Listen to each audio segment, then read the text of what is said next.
अस्सलाम वालेकुम, welcome back to my channel again. कैसे हैं आप सब लोग? आई होप कि आप सब ठीक होंगे, खुशबाश होंगे और अपनी सर्दियां जो है ना वो मज़े से एंजॉय कर रहे होंगे। अल्हम्दुलिल्लाह जी, अल्लाह का करम है, हम बिल्कुल ठीक हैं। और जनाब अली, यूके में जो सर्दियों के हालात हैं ना, बस वो तो पूछो ही ना आप। लेकिन आजकल मौसम काफ़ी बेहतर हो गया है, अल्हम्दुलिल्लाह अल्लाह का करम है। जो स्नो वगैरह पड़ रही थी ना, अब काफ़ी बेहतर हो गई है। आज के व्लॉग में जनाब मैं आपसे डिस्कस कर रही हूँ कि हम लोग यूके छोड़कर जाने की जो तैयारियां हैं ना, हम लोगों ने शुरू कर दी हैं, ज़ोरों शोर से शुरू कर दी हैं। और जी हाँ जी, ये बिल्कुल हकीकत है। मैंने भी ऐसे बहुत से वीडियोस देखी हैं और मैंने कुछ सर्च भी किया है, तो ये बिल्कुल बात ठीक है कि बहुत से लोग जो हैं वो वाकई यूके छोड़ के जा रहे हैं। तो क्यों जा रहे हैं, इसके पीछे बहुत सारी वजूहात हैं, जिनमें से चंद एक हम लोग डिस्कस करते हैं। और मैं किस वजह से जा रही हूँ, ये मैं आपको जाके एंड पे बताती हूँ। तो सबसे पहले तो क्यों लोग जा रहे हैं, इसकी सबसे बड़ी वजह एग्जांपल मेरे सामने है। मेरी अपनी एक जानने वाली हैं जो कि पाकिस्तान से आई हैं, होम केयर वीज़े पे आई हैं, जो डे केयर वीज़ा पे आते हैं लोग। वो हस्बैंड वाइफ और दो उनके बच्चे रिसेंटली पाकिस्तान से आए हैं। ठीक है, यहाँ पे आते ही सबसे बड़ा जो प्रॉब्लम उन्होंने फेस किया वो था रिहाइश। उनको आते ही यहाँ पे घर नहीं मिल रहा था। इतनी मुश्किल से उन्होंने एक घर अरेंज किया और इतना अच्छा उनको लगा कि चलें शुक्र है हमें घर मिल गया। लेकिन हुआ क्या, घर में आते ही उनके जो किचन है उसकी छत टपक रही है। लैंडलॉर्ड जो है वो उनको ठीक करवा के नहीं दे रहा। उनके टॉयलेट में कभी ठंडा पानी आना बंद हो जाता है, कभी गर्म पानी आना बंद हो जाता है। तो लैंडलॉर्ड जो है वो उनको ठीक करवा के नहीं दे रहा, कह रहे हैं कि आप खुद ही ठीक करवाएं। अब आप सोचें, वो लोग जो पीछे से अपनी ज़मीनें तक बेच के यहाँ पे आ गए हैं और उनके पास इतने पैसे नहीं हैं कि वो अपने खर्चे ही पूरे कर सके, वो कहाँ पे यहाँ पे आते प्लम्बर को पैसे दें और अपनी छतें ठीक करवाएं और यहाँ पे पानी के प्रॉब्लम सॉल्व करें।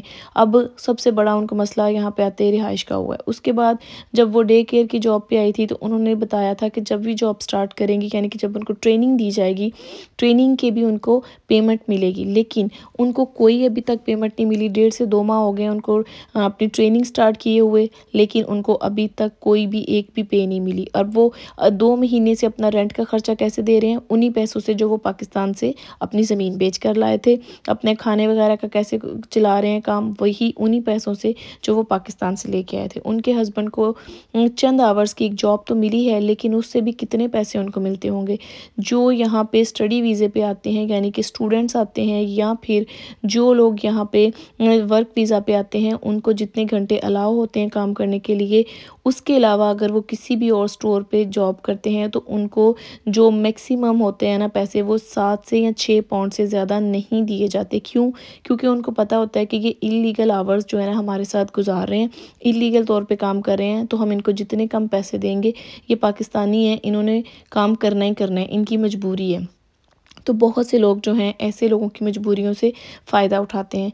और क्या उनको बेचारों को हासिल होता है, इतनी मेहनत करने के बाद 1 घंटे के 6 या 7 पाउंड, जो कि बहुत कम है, हाफ से भी ज़्यादा कम है ये। और उनका गुजारा करना बड़ा ही मुश्किल हो जाता है। अब वो बेचारे उस घर को चेंज करने की कोशिश कर रहे हैं, फिर भी उनको अच्छा घर नहीं मिल रहा। बड़ी कोशिश कर रहे हैं कि इसी एरिया में जहाँ उन्होंने अपने बच्चे का स्कूल में एडमिशन भी करवा दिया, उसी एरिया में उनको घर मिल जाए, लेकिन उनको घर नहीं मिल रहा। उसके अलावा जो स्टूडेंट पाकिस्तान से अपनी ज़मीन बेच के यहाँ पर आ जाते हैं, उनको लगता है कि हमें रातों रात को डिग्री मिल जाएगी, लेकिन यहाँ पर डिग्रियाँ हासिल करना भी बड़ा ही मुश्किल काम होता है।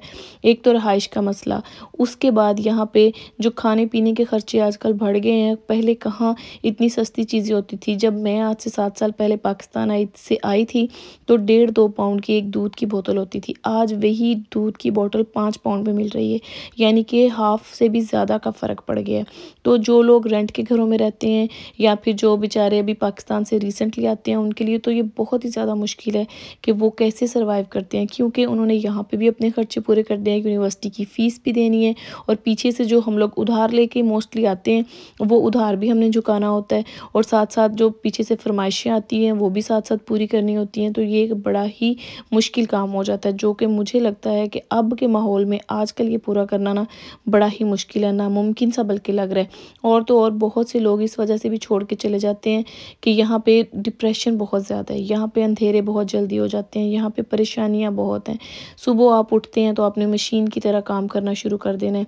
वो जो फिल्मों ड्रामों में लगता होता था ना कि यूके जाएंगे, घूमेंगे फिरेंगे, ये वो देखेंगे, वो कुछ भी नहीं होता। सुबह उठते ही काम पे जाना है, उसके बाद आपकी फिर रात की शिफ्ट आ जाती है। कुछ लोग ऐसे भी मैंने देखे हैं जो 2-2 शिफ्ट्स करते हैं, फिर जाके भी उनके बेचारों के खर्चे पूरे नहीं होते। ये देखें, यहाँ अभी 1:30 बजे का टाइम है और अंधेरा होना शुरू हो गया और पूरी सर्दियाँ ऐसे ही रहता है। बिला वजह का डिप्रेशन जो है ना, ये माहौल, ये मौसम आपको दे देता है और इससे भी तंग आके बहुत से लोग चले जाते हैं। और उसके बाद कुछ लोगों को लगता है कि यहाँ पे मेडिकल जो है ना वो बिल्कुल फ्री है, तो चलें ये तो आसानी हो जाएगी। जबकि ये भी बात गलत है, मेडिकल फ्री बिल्कुल भी नहीं होता, क्योंकि जो भी सहूलतें हमें यहाँ दी जाती हैं, उसमें मेडिकल हो गया या एजुकेशन हो गई है, उसके पीछे क्या होता है, हम उसके लिए टैक्स अदा करते हैं। पहले हम लोग टैक्स देते हैं, उसके बाद ही हमें ये सहूलियात दी जाती हैं। और ये रूल भी सब पे अप्लाई नहीं होता, यहाँ पर सबके लिए रूल्स हैं। उन रूल्स के तहत अगर आप क्वालिफ़ाई होते हैं, यानी कि अगर आप स्टूडेंट वीज़े के पे जो आए हैं उनके लिए डिफरेंट हैं, जो स्पाउस वीज़ा पे आए हैं उनके लिए डिफरेंट हैं, जो पाकिस्तान पे से आए हैं उनके लिए डिफरेंट रूल्स हैं। उनके लिए कुछ सर्कमस्टेंसेस हैं, कुछ ऐसे क्राइटेरियाज़ हैं जिसमें वो फ़िट हों, तब भी उनके लिए सहूलियात होंगी। इसी तरह जो दूसरी कंट्रीज़ से आए हैं उनके लिए अलग से क्राइटेरियाज़ हैं। उसके बाद ये सहूलियात हमें दी जाती हैं, उसके बाद ये हमें फ्री मिलती हैं, ऐसे ही नहीं मिल जाती हर किसी को। तो जनाब ये तो वो चंद एक प्रॉब्लम्स थे जो मैंने आप लोगों के साथ शेयर किए, डिस्कस किए। इसके अलावा भी बहुत से मसाइल हैं, अगर छोटे-छोटे डिटेल में बात करने लग जाएँ तो वीडियो तो बहुत लंबी हो जाएगी। तो ख़ैर मैं आप लोगों को बताती हूँ कि मैं क्यों जा रही हूँ यूके छोड़ के। तो सच्ची बात बताऊँ तो ये जो आजकल का मौसम चल रहा है ना आजकल, इतना डिप्रेशन वाला, हर तरफ अंधेरा ही अंधेरा, इतनी खामोशी है कि दिन में गलियों में कोई आवाज़ भी नहीं आती कि कोई बंदा आ भी रहा है, और ऊपर से इतनी सर्दी है, सारा दिन हीटर चला-चला के घर में रहते-रहते ना मैं तो बहुत बोर हो गई हूँ, मैं बहुत तंग आ गई हूँ। तो मैं ये तो नहीं कह सकती कि हम हमेशा के लिए जा रहे हैं, लेकिन कुछ देर के लिए इन ज़रा टेंशनों से छुटकारा हासिल करने के लिए, खुद को ज़रा फ्रेश करने के लिए, कुछ ब्रेक लेने के लिए हम लोगों ने सोचा है कि कुछ टाइम के लिए यूके को अलविदा कह दें। यहाँ से जाने का टाइम बिल्कुल आ चुका है, तो टाइम कम रह गया था। आपको पता है कहीं भी जाना हो तो उसके लिए भी पहले हम ख़वातीन को बड़ी लंबी चौड़ी तैयारी करनी पड़ती है। तो बस हमने जनाब अपनी तैयारी आज से स्टार्ट कर दी है। इंशाल्लाह मैं आप लोगों के साथ साथ साथ शेयर करती रहूँगी जो भी मैं तैयारी करूँगी, और हम कहाँ जा रहे हैं, कितनी देर के लिए जा रहे हैं, ये आपको आने वाले व्लॉग्स में फिर पता चलेगा। तब तक के लिए इजाज़त दीजिए, फिर मिलेंगे। अल्लाह हाफ़िज़।